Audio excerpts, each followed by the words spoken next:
Subscribe कीजिए F study class channel को और बेल आइकन को दबाइए लेटेस्ट वीडियो सबसे पहले देखने के लिए।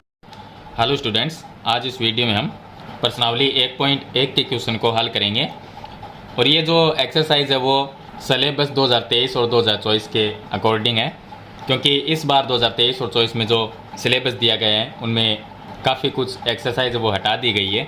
तो देखिए, प्रश्नावली 1.1 में प्रश्न नंबर 1 है कि निम्नलिखित संख्याओं को अभाज्य गुणनखंडों के गुणनफल के रूप में व्यक्त करना है। तो पहले हम जो हमें संख्याएं दी गई है उनका अभाज्य गुणनखंड करेंगे। जैसे कि यहाँ पर फर्स्ट क्वेश्चन है इसका 140, तो यहाँ पर हम 140 लेंगे और इसका हम अभाज्य गुणनखंड करेंगे। तो इसमें 2 का भाग देंगे तो ये आ जाएगा 70, इसमें 2 का भाग देंगे फिर आ जाएगा 35, फिर इसमें 5 का भाग देंगे तो 7 आ जाएगा और फिर इसमें 7 का भाग देंगे तो 1 आएगा। तो इस तरह से 140 है उसके अभाज्य गुणनखंड क्या हुए, 2 गुणा 2 फिर गुणा 5 फिर गुणा 7। तो यहाँ पर चलिए हम लिख लेते हैं इसको। जो क्वेश्चन नंबर 1 है 140 के अभाज्य गुणनखंड क्या होंगे, तो 140 के अभाज्य गुणनखंड, इसके अभाज्य गुणनखंड लिखेंगे। तो 140 बराबर हम लिखेंगे 2 गुणा 2 फिर गुणा में 5 और फिर गुणा में 7। अब इसमें 2 है वो 2 बार है, यहाँ पर जो 2 है वो 2 बार है तो इसको हम 2 की घात 2 लिख सकते हैं और फिर गुणा में 5 और गुणा में 7। तो इस तरह से हम अभाज्य गुणनखंडों के गुणनफल के रूप में व्यक्त करते हैं जो संख्या हमें दी गई है। चलिए सेकंड क्वेश्चन है इसका। सेकंड क्वेश्चन में हमें दिया गया है 156। तो 156 के अभाज्य गुणनखंड, तो यहाँ पर इसके हम गुणनखंड करेंगे और जो तरीका है गुणनखंड करने का वो यही है।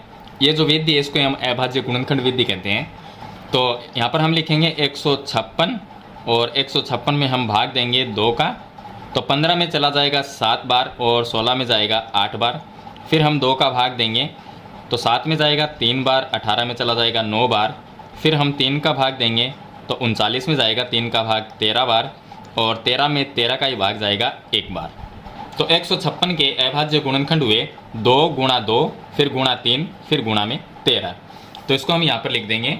इसके जो अभाज्य गुणनखंड है वो है 2 गुणा 2 फिर गुणा में 3 और गुणा में 13। यहाँ पर जो 2 है वो 2 बार है, इसलिए हम इसको 2 की घात 2 लिख सकते हैं और गुणा 3 फिर गुणा में 13। तो ये इसका आंसर हो जाएगा। चलिए अगली जो संख्या है वो हमारे पास में क्वेश्चन नंबर 3 है इसका 3825। इसके हम अभाज्य गुणनखंड करेंगे के अभाज्य गुणनखंड, इसके अभाज्य गुणनखंड लिखेंगे। तो देखिए हमारे पास में है 3825। अब यहाँ पर देखिए 3825 में सबसे छोटी कौन सी संख्या का भाग जाएगा, तो इसके लास्ट में देखिए एक विषम संख्या है इसलिए इसमें 2 का भाग तो जा नहीं सकता, तो हम इसमें भाग देंगे 3 का। अगर 3 का ना जाए तो उससे बड़ी संख्या का देंगे। तो 3 का भाग 3 में चला गया 1 बार, 8 में चला जाएगा 2 बार, फिर 22 आएगा तो 22 में चला जाएगा 7 बार और 15 में चला जाएगा 5 बार। फिर हम दोबारा इसमें 3 का भाग देंगे तो 12 में चला जाएगा 4 बार और 7 में चला जाएगा 2 बार और 15 में चला जाएगा 5 बार। अब 425 एक ऐसी संख्या जिसमें 3 का भाग तो जाएगा नहीं, तो हम इसमें भाग देंगे 5 का। 5 का अगर भाग देते हैं तो 42 में जाएगा 8 बार और 25 में जाएगा 5 बार। फिर हम 5 का भाग देंगे 85 में तो 17 बार जाता है और 17 एक ऐसी संख्या है जिसमें 17 का ही भाग जाएगा 1 बार। तो 3825 के अभाज्य गुणनखंड हुए 3 गुणा 3 गुणा 5 फिर गुणा में 5 गुणा में 17। तो यहाँ पर हम लिख देंगे इसके अभाज्य गुणनखंड 3 गुणा 3 गुणा 5 गुणा 5 और फिर इसके गुणा में 17। तो इसके अंदर 3 2 बार है और 5 भी 2 बार है, तो इसको हम लिख सकते हैं 3 की घात 2 गुणा 5 2 बार है तो 5 की घात 2 और गुणा में 17। तो ये हो जाएंगे 3825 के अभाज्य गुणनखंड। इनको हमने गुणनफल के रूप में लिख दिया। चलिए अगली जो संख्या है हमारे पास में वो संख्या है 5005। तो 5005 में हम भाग देंगे, तो यहाँ पर 5005 है, इसमें सबसे पहले हम भाग देंगे 5 का, तो 5 का भाग इसमें चला गया एक बार, 0 0 1 आ जाएगा। अब इसमें 5 का भाग तो जाएगा नहीं, 6 एक सम संख्या उसका भी नहीं जाएगा, तो हम इसमें भाग देंगे 7 का। अगर 7 का ना जाए तो इससे बड़ी संख्या का देंगे। 7 का भाग 10 में चला गया एक बार, और 30 में चला जाएगा 4 बार, 21 में चला गया 3 बार।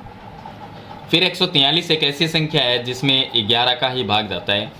14 में चला गया एक बार, और 33 में चला जाएगा 3 बार, और 13 में 13 का ही भाग जाएगा एक बार।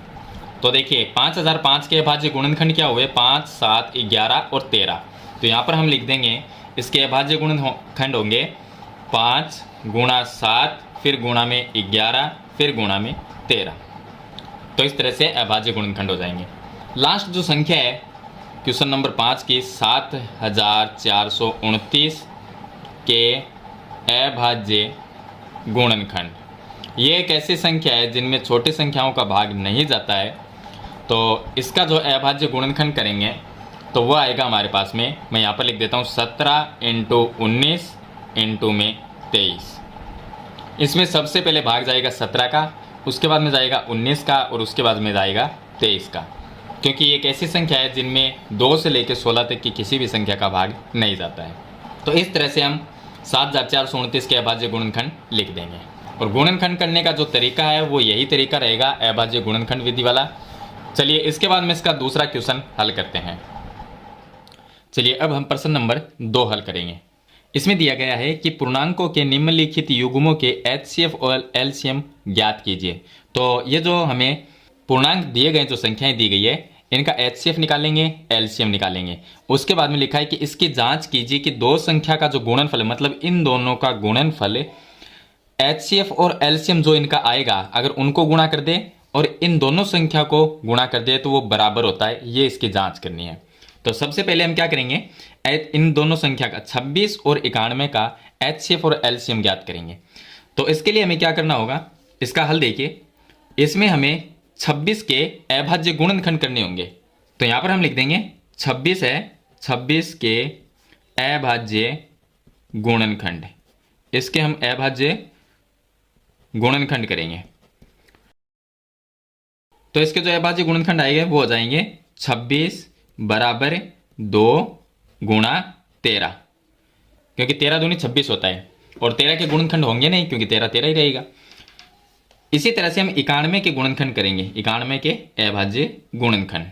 तो 91 के अभाज्य गुणनखंड होंगे 7 गुणा 13, ये हो जाएंगे, क्योंकि 13 को 7 से गुणा करेंगे तो 91 आएगा। अब 7 से पहले ऐसी कोई संख्या नहीं है जिसका भाग 91 में जाता हो, तो 7 का जरूर जाएगा 13 बार, फिर 13 में 13 का भाग जाएगा। अब इनका पहले तो हम एलसीएम ज्ञात करते हैं, इनका एलसीएम।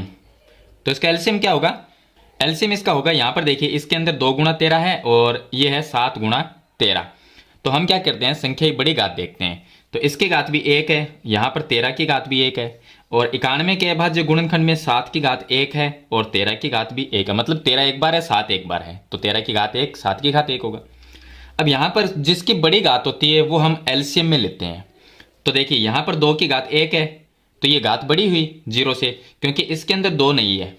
हमें एलसीएम इन दोनों में से लेना है, लेकिन क्या करेंगे कि इसमें 2 की घात हम 0 मानेंगे, क्योंकि 2 की घात 0 का मान 1 होता है।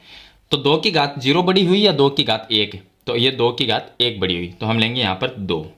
फिर उसके बाद में गुणा, यहाँ पर 13 की घात 1 है और इसके अंदर भी 13 की घात 1 है, तो यहाँ पर 13 ही ले लेंगे, 13 की घात 1 ले लेंगे, मतलब 13। यहाँ पर देखिए 7 की घात 1 है और इसमें 7 की घात 0 है, क्योंकि 7 है ही नहीं, तो इसमें 7 की घात 0 और इसमें 7 की घात 1, तो हम 7 को ले लेंगे। तो 7 पहले लिखना था इससे। अब इन तीनों को हम गुणा कर देंगे, गुणा करेंगे तो ये आ जाएगा 182, ये तो इसका एलसीएम होगा। और अब निकालते हैं इसका एचसीएफ।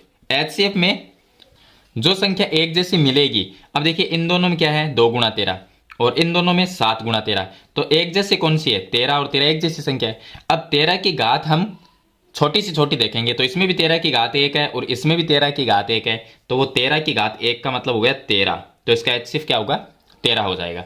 अब इसकी करेंगे जांच। तो जांच के लिए हम क्या करते हैं कि पहली संख्या, फर्स्ट संख्या गुणा दूसरी संख्या, मतलब कि दोनों संख्याओं का गुणनफल, जो हमें संख्या 26 और 91 दी, इन दोनों का गुणनफल बराबर आना चाहिए HCF गुणा LCM के।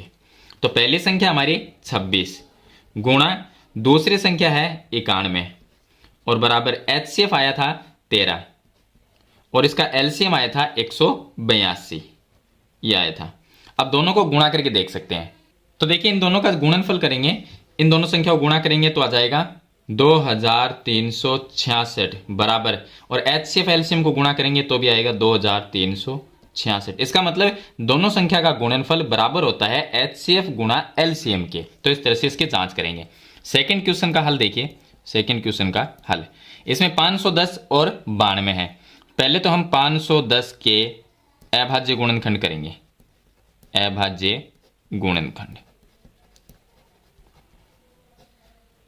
तो 510 के अभाज्य गुणनखंड कर देंगे तो इसके अभाज्य गुणनखंड आएंगे 2 गुणा में 3 गुणा 5 और गुणा में 17, और इसी तरह से 92 के अभाज्य गुणनखंड करेंगे तो इसके आ जाएंगे 2 गुणा 23। अब ये कैसे है वो मैं आपको बता देता हूं। तो अभाज्य गुणनखंड विधि हम काम में लेते हैं। देखिए 510 के कैसे होंगे, यहां पर हम लिखेंगे 510 और 510 में कितने का भाग जाएगा, पहले 2 का भाग जाएगा, तो 5 में 2 का भाग जाएगा 2 बार, फिर 11 में जाएगा 5 बार और 10 में जाएगा 5 बार। अब 255 में लास्ट 5 है तो इसमें 2 का भाग तो जाएगा नहीं, तो हम भाग दे देंगे इसके अंदर 3 का। 3 का भाग यहाँ पर 25 में 8 बार जाएगा, 8 तेरी 24, और 15 में जाएगा 5 बार। फिर उसके बाद में 5 का भाग 85 में चला जाएगा 17 बार, और 17 का भाग जाएगा 17 में 1 बार। तो 510 का अभाज्य गुणनखंड 2, 3, 5 और 17, मैंने यही लिखा है 2, 3, 5 और 17 गुणा के रूप में लिखेंगे। इसी तरह से 92 का निकालेंगे तो सभी के अभाज्य गुणनखंड इसी तरह से निकलते हैं। चलिए अब यहां पर देखिए हमने 510 और दूसरी संख्या है हमारे पास में 92, इसके अभाज्य गुणनखंड तो हमने कर लिए। अब यहां पर निकालना है हमें, पहले निकालेंगे इसका LCM। LCM क्या आएगा, LCM में देखिए इसमें सभी संख्या अलग अलग है, मतलब इसकी घात भी 1 है और 3 की घात 1, 5 की घात 1, 17 की घात भी 1 है।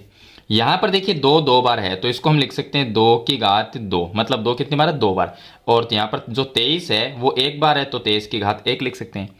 अब इसके अंदर देखिए 2 है, इसकी घात 1 है और इसमें 2 की घात 2 है, तो LCM में बड़ी घात लेंगे, मतलब कि 2 की घात 2 लेंगे।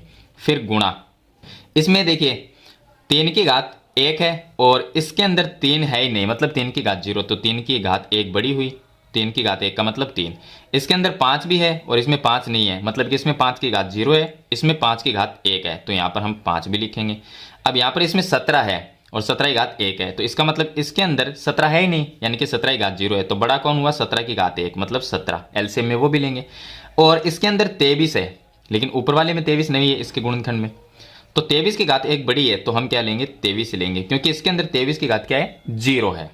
अब इसको हम लिख सकते हैं 2 का स्क्वायर, मतलब कि ये हो जाएगा 2 × 2, फिर गुणा में ये 3, गुणा में 5, गुणा में 17 और गुणा में 23। तो इनको गुणा करेंगे तो या इनका जो गुणनफल आएगा, इसका गुणनफल आ जाएगा 23,460। इनको गुणा करना पड़ेगा सभी को। तो ये तो हो गया LCM। अब निकालते हैं इसका HCF। HCF में हम क्या देखेंगे, जो संख्या सेम होती है, मतलब इसमें देखना है और इसके अंदर देखना है, जो अभाज्य गुणनखंड है उसमें, इसमें ये देखना है कि जो संख्या एक जैसी होगी और उसकी घात जो छोटी होगी वो लेंगे। इसके अंदर 2 है, इसमें भी 2 है, लेकिन 2 की घात छोटी कौन सी है, ये 1, मतलब कि 2, तो ये HCF में आएगा। इसमें 3 है लेकिन इसमें 3 है नहीं, 5 इसमें है लेकिन इसमें 5 नहीं है, वो भी नहीं लेंगे। 17 इसमें नहीं है, इसके अंदर 23 है लेकिन इसमें 23 नहीं है, तो यहाँ पर HCF क्या आएगा, इसका HCF 2 आएगा। अब इसकी जांच करने के लिए हम क्या करेंगे, जो हमारी संख्या है 510 और 92, यहाँ पर लिख देंगे जांच। जांच में हम लिखेंगे पहली संख्या 510 गुणा दूसरी संख्या 92, इनका गुणनफल है वो HCF और LCM के बराबर आना चाहिए। तो LCM कितना है, 23,460, 23,460 गुणा HCF इसका 2। तो इनको गुणा करेंगे तो यार इनका गुणनफल आएगा 46,920 और इसका भी गुणनफल इनका आएगा 46,920। तो देखिए दोनों संख्या का गुणनफल और HCF गुणा LCM दोनों चीज क्या होती है, बराबर होती है। चलिए उसके बाद में लास्ट संख्या है 336 और 54। तो 336 के अभाज्य गुणनखंड करेंगे, तो 336 और इसके अभाज्य गुणनखंड होंगे 2 गुणा 2 गुणा 2 गुणा 2। उसके बाद में आएगा गुणा में 3 और गुणा में 7। इसी तरह से 54 जो है उसके अभाज्य गुणनखंड करेंगे, तो इसके अभाज्य गुणनखंड हो गए 2 गुणा 3 गुणा 3 गुणा 3। अब इसको हम लिख सकते हैं, देखिए इसमें 2 कितनी बार, 1 2 3 4 बार, यानी कि 2 की घात 4 गुणा 3 है तो 3 की घात 1 है, गुणा 7 की घात भी 1 है। और इससे हम लिख सकते हैं 2 एक बार है, मतलब कि 2 की घात 1 गुणा 3 यहाँ पर 3 बार है तो 3 की घात 3 लिख सकते हैं। पहले इसका हम एलसीएम निकालते हैं। तो एलसीएम के अंदर बड़ी घात देखनी है, जैसे इसमें भी 2 है और इसमें भी 2 है, तो 2 की घात 4 बड़ी है, तो हम यहाँ पर लिख देंगे 2 की घात 4।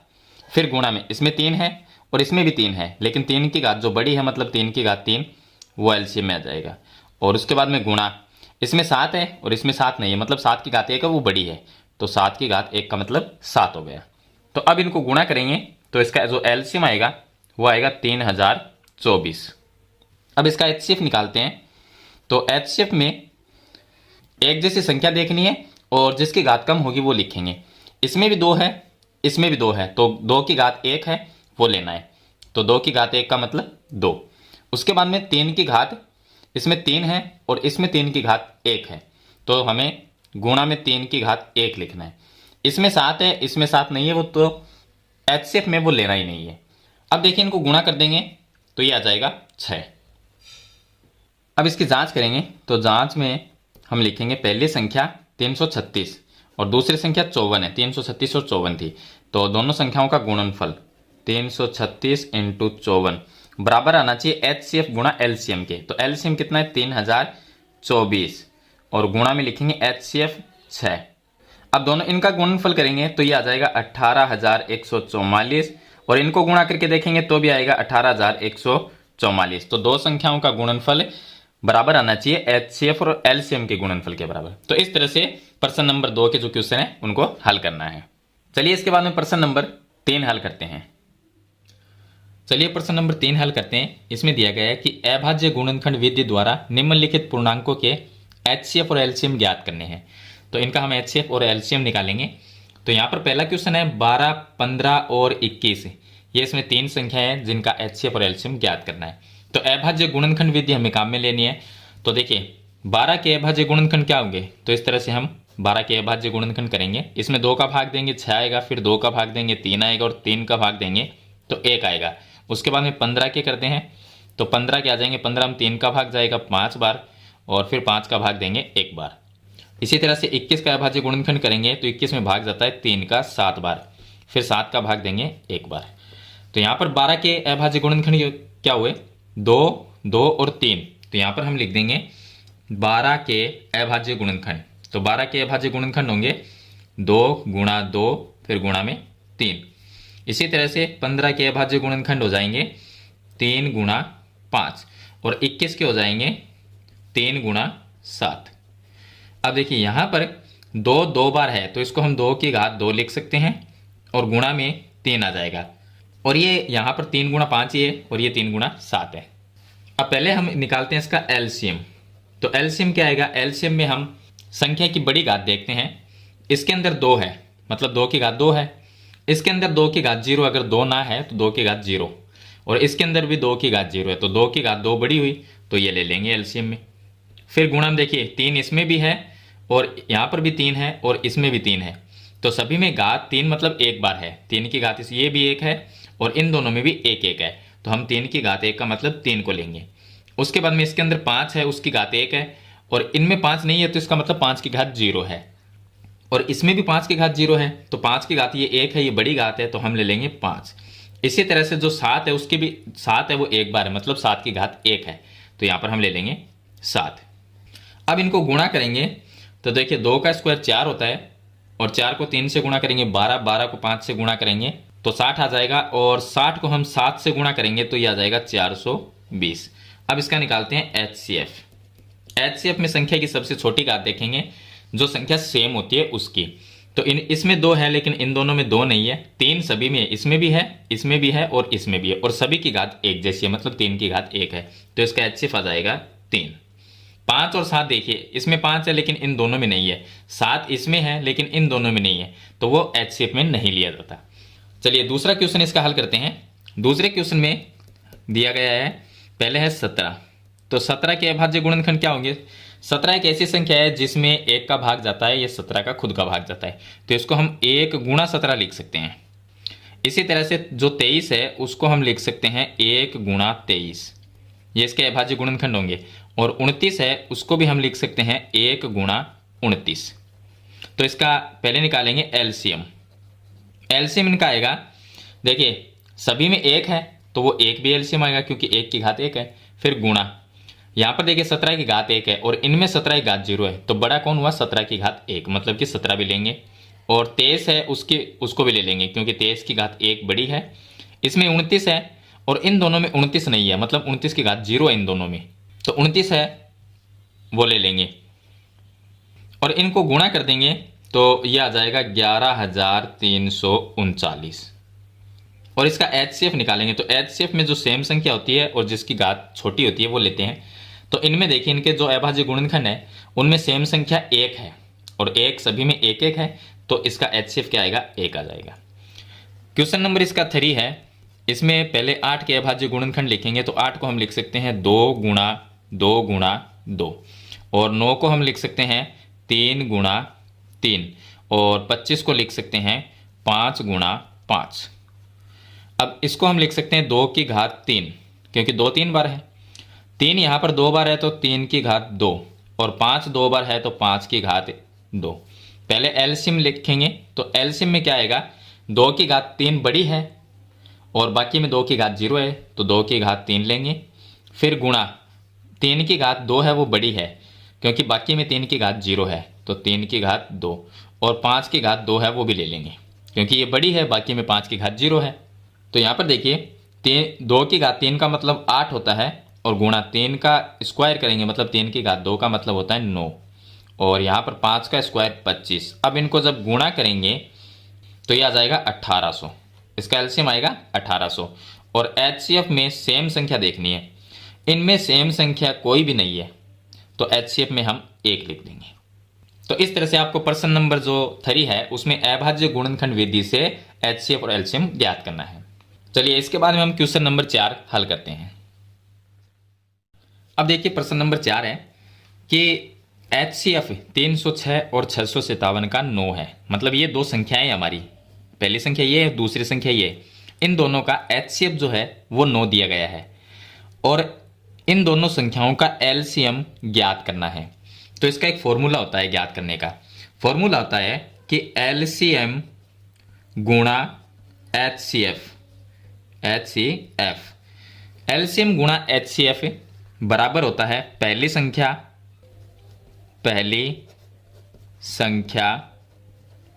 और गुणा में दूसरी संख्या, यह इसका एक फॉर्मूला होता है, दूसरी संख्या। इस फॉर्मूले को कैसे भी लिख सकते हैं, पहली संख्या गुणा दूसरी संख्या बराबर HCF गुणा LCM भी लिख सकते हैं, और HCF गुणा LCM बराबर पहली संख्या गुणा दूसरी संख्या भी लिख सकते हैं। अब यहां पर देखिए LCM ज्ञात करना है तो इसकी जगह हम LCM लिखते हैं, और गुणा में HCF है इसका 9, तो ये 9 लिख देंगे, और बराबर में पहली संख्या 306 गुणा में दूसरी संख्या 657। अब ये 9 गुणा में भाग में चला जाएगा तो यहां पर आ जाएगा LCM बराबर 306 गुणा 657 और बट्टे में आ जाएगा 9। अब 9 का भाग अगर हम 306 में देते हैं तो 30 में जाएगा, 9 30 27 यानी 3 बार, और फिर 36 रह जाएगा और 36 में जाएगा 4 बार। 306 में 9 का भाग 34 बार जाता है, तो ये आ जाएगा LCM बराबर 34 और 657 को गुणा कर देंगे तो 34 गुणा 657, इन दोनों को गुणा करेंगे तो LCM आ जाएगा 22,338, ये इसका LCM होगा। तो इस तरह से प्रश्न नंबर 4 में 2 संख्याएं दी गई है, उनका HCF दिया गया है और LCM इस सूत्र से हम ज्ञात कर सकते हैं। चलिए इसके बाद में इसका क्वेश्चन नंबर 5 हल करते हैं। चलिए अब इसका क्वेश्चन नंबर 5 हल करते हैं। इसमें लिखा है कि जांच कीजिए कि क्या किसी प्राकृत संख्या n के लिए संख्या 6 की घात n, ये एक संख्या है 6 की घात n, अंक 0 पर समाप्त हो सकती है। इसका मतलब ये है कि अगर प्राकृत संख्या n है, अब प्राकृत संख्या को हम 1 से लिखते हैं, जैसे प्राकृत संख्या हम n से लिखते हैं तो n बराबर हम लिखते हैं 1 2 3, इस तरह से आगे चलते रहते हैं। तो ये सभी प्राकृत संख्या है। यहाँ पर हमें एक संख्या दी गई है कि 6 की घात n अंक 0 पर समाप्त होती है। अगर इस n की जगह हम कोई भी एक प्राकृत संख्या लिखें तो उसका जो उत्तर आएगा वो 0 पर समाप्त होगा या नहीं। मतलब ये कह रहा है कि 0 पर समाप्त हो सकती है।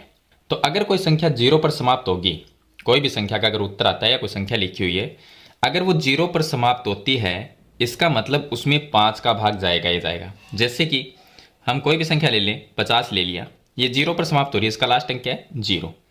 ये 0 पे समाप्त होती है तो इसके अंदर 5 का भाग जरूर जाएगा। कोई भी संख्या ले सकते हैं आप, यहाँ पर हम 70 ले सकते हैं, इसमें भी 5 का भाग जाएगा। कोई और संख्या ले सकते हैं जिसका लास्ट अंक क्या हो 0 हो, मतलब 0 पर समाप्त होती हो, तो उसके अंदर 5 का भाग जाएगा ही जाएगा। अब यहाँ पर जो 6 की घात n है, अगर ये अंक 0 पर समाप्त होती है तो 6 की घात जो n का जो आंसर आएगा वो अगर 0 पर समाप्त होगी तो उसके अंदर 5 का भाग जाएगा ही जाएगा। तो हम यहाँ पर लिख देंगे यदि 6 की घात n अंक 0 पर समाप्त होती है, 0 पर समाप्त होती है, समाप्त होती है, तो वह 5 से विभाज्य होगी। मतलब कि उसके अंदर 5 का भाग जाएगा, 5 से विभाज्य होगी। लेकिन ये जो 6 की घात n है, 6 की घात n है, इसमें अगर हम 6 के अभाज्य गुणनखंड करें, अगर हम 6 के अभाज्य गुणनखंड करें तो 6 के अभाज्य गुणनखंड क्या होंगे 2 गुणा 3, ये तो अभाज्य गुणनखंड होंगे। अब देखिए 6 के अभाज्य गुणनखंड 2 गुणा 3 है तो इसके अंदर 5 की कोई जगह नहीं है। अगर जिस संख्या में 5 का भाग जाता है या जो 0 पर समाप्त होती है उसमें 5 का भाग जाएगा, लेकिन उसके अंदर अगर उसके अभाज्य गुणनखंड करेंगे तो उसमें 5 जरूर आएगा। लेकिन जो 6 है उसके अंदर देखिए उसके गुणनखंड करते हैं अभाज्य तो 2 गुणा 3 आता है, इसके अंदर 5 नहीं है। इसका मतलब कि इस संख्या में 5 का कोई स्थान ही नहीं है। अगर इसके अंदर 5 नहीं है अभाज्य गुणनखंड में तो इसके अंदर 5 का भाग जा नहीं सकता। तो हम यहाँ पर लिखेंगे कि 6 की घात n है, 6 की घात n का कोई भी गुणनखंड, कोई गुणनखंड 5 नहीं है, नहीं है। यानी कि अगर इसके अभाज्य गुणनखंड में 2 गुणा 3 आता है, 5 तो आता नहीं है। अगर इसके गुणनखंड में 5 है ही नहीं तो ये 5 से विभाज्य कैसे होगी? क्योंकि जिस संख्या में लास्ट का अंक है, अगर 6 की घात n का है वो 0 पर समाप्त होती है, अगर लास्ट का अंक 0 आता है तो उसमें 5 का भाग जरूर जाता है और उसका जो गुणनखंड है वो 5 जरूर होगा। लेकिन यहाँ पर 6 के अभाज्य गुणनखंड में 2 और 3 ही आता है, 5 नहीं आता है। तो इसका मतलब इसका कोई भी गुणनखंड 5 नहीं है। अगर इसका गुणनखंड 5 नहीं है तो 6 की घात जो n है वो 0 पे समाप्त नहीं हो सकती। तो इसका लास्ट आंसर हम यही लिखेंगे 6 की घात n अंक 0 पर समाप्त नहीं हो सकती, ये इसका लास्ट आंसर होगा। तो यहाँ पर हम लिख देंगे संख्या 6 की घात जो n है वो अंक 0 पर समाप्त नहीं हो सकती, क्योंकि जो 0 पर समाप्त होगी उसमें 5 का भाग जाएगा। तो यही तो चीज़ मैंने यहाँ पर लिखी थी, जो 0 पर समाप्त होगी उसमें जरूर 5 का भाग जाएगा और जिसमें 5 का भाग जाएगा उसका गुणनखंड 5 जरूर होगा। लेकिन 6 के गुणनखंड जो 6 हमें दिया गया है उस 6 के अभाज्य गुणनखंड में 5 नहीं आता है, इसलिए 6 की घात n है उसका कोई भी गुणनखंड 5 नहीं है, उसका गुणनखंड 5 नहीं हो सकता। अगर उसका गुणनखंड ही 5 नहीं है तो उसके अंदर 5 का भाग जाएगा ही नहीं और वो 0 पर समाप्त भी नहीं होगी। तो यहाँ पर हम लिख देंगे संख्या 6 की घात n अंक 0 पर समाप्त नहीं हो सकती। चलिए इसके बाद में हम क्वेश्चन नंबर इसका 6 हल करते हैं। अब देखिए प्रश्न नंबर 7 है, एक छोटा सा क्वेश्चन है कि व्याख्या कीजिए कि 7 गुणा 11 गुणा 13 प्लस 13 और 7 गुणा 6 गुणा 5 गुणा 4 गुणा 3 गुणा 2 और गुणा 1 प्लस 5 भाज्य संख्याएं क्यों हैं। मतलब ये संख्या भाज्य क्यों, इनमें भाग क्यों जाता है, इसका कारण बताना है। तो देखिए इसका कारण ये है कि सभी संख्याएं क्या है गुणा के रूप में है। तो अगर इसमें इनमें से कॉमन देखें, कॉमन क्या आ सकता है, जो भी संख्या कॉमन आएगी उसी संख्या का इसमें भाग जाएगा। इसका मतलब ये भाज्य संख्या, भाज्य कौन होगी जिसमें एक कॉमन आ सकता है। तो पहली संख्या ये देखते हैं इसके अंदर कॉमन क्या है। पहली संख्या है 7 गुणा 11 गुणा 13 प्लस 13। अब देखिए इस साइड में संख्या गुणा में है और यहां पर प्लस के बाद में 13 है, तो दोनों तरफ से हम 13 को क्या कर सकते हैं, कॉमन ले सकते हैं। अगर हम 13 को कॉमन लेंगे तो रह जाएगा 7 गुणा 11 गुणा, ये 13 कॉमन आ जाएगा तो इसकी जगह 1 रह जाएगा और प्लस यहां पर भी 1 रह जाएगा। अब इस संख्या के अंदर ये जो संख्या है इसमें देखिए 13 है वो कॉमन आया है, मतलब इसका एक गुणनखंड क्या है, 13 है। अगर इसका गुणनखंड 13 है तो इसके अंदर 13 का भाग पूरा पूरा जाएगा, इसके अंदर 13 का भाग क्या जाएगा, पूरा पूरा भाग चला जाएगा। इसलिए ये जो संख्या है वो संख्या क्या हुई, भाज्य संख्या हुई, मतलब इसमें भाग जाता है, भाज्य संख्या है ये। चलिए इसी तरह से अगली संख्या को चेक करेंगे। ये जो संख्या है इसके अंदर देखिए इस साइड की संख्या यहां तक और इस साइड में प्लस के बाद में 5 है, तो 5 इस साइड में भी है ये रहा यहां पर, और 5 इस साइड में भी है प्लस के बाद में, बीच में यहां पर प्लस का चिन्ह है, तो दोनों तरफ से 5 को हम कॉमन ले सकते हैं। अगर हम 5 को कॉमन लेंगे तो पीछे क्या रहेगा, 7 गुणा 6, यहां पर लिखेंगे 7 गुणा 6। 5 हमने कॉमन लिया तो इसकी जगह 1 आ जाएगा, फिर गुणा में 4 गुणा में 3 फिर गुणा 2 फिर गुणा 1 और प्लस के बाद में ये 5 कॉमन आ गया तो इसकी जगह 1 रह जाएगा। अब इसमें से देखिए हमने कॉमन लिया है 5, यानी कि इसका एक गुणनखंड 5 है और इसका एक गुणनखंड 5 है, तो इस पूरी संख्या में हम 5 का भाग दे सकते हैं जो कि पूरा पूरा चला जाएगा। इसलिए ये जो संख्या है वो भाज्य संख्या है। तो यहां पर इसका उत्तर में ये लिखना है कि इसका एक गुणनखंड 5 है इसलिए ये भाज्य संख्या है, और इसके अंदर एक इसका जो गुणनखंड है वो 13 है इसलिए ये संख्या भाज्य संख्या है। तो ये एक छोटा सा क्वेश्चन है, क्वेश्चन नंबर 6। चलिए इसके बाद में हम इसका क्वेश्चन नंबर 7 हल करते हैं। अब देखिए प्रश्न नंबर मैं 7 आपको यहीं पर बता देता हूं। तो इसका जो क्वेश्चन नंबर 7 है उसमें लिखा है कि किसी खेल के मैदान के चारों ओर वृत्ताकार पथ है, मतलब कि एक वृत्त जैसा पथ है, और वो जो वृत्त जैसा पथ है मतलब कि वृत्ताकार मैदान, इसके चारों तरफ सोनिया है वो चक्कर लगाती है तो उसको 18 मिनट लगते हैं, जबकि रवि इसके चारों तरफ चक्कर लगाता है तो उसे 12 मिनट लगते हैं। तो यहाँ पर जो सोनिया है,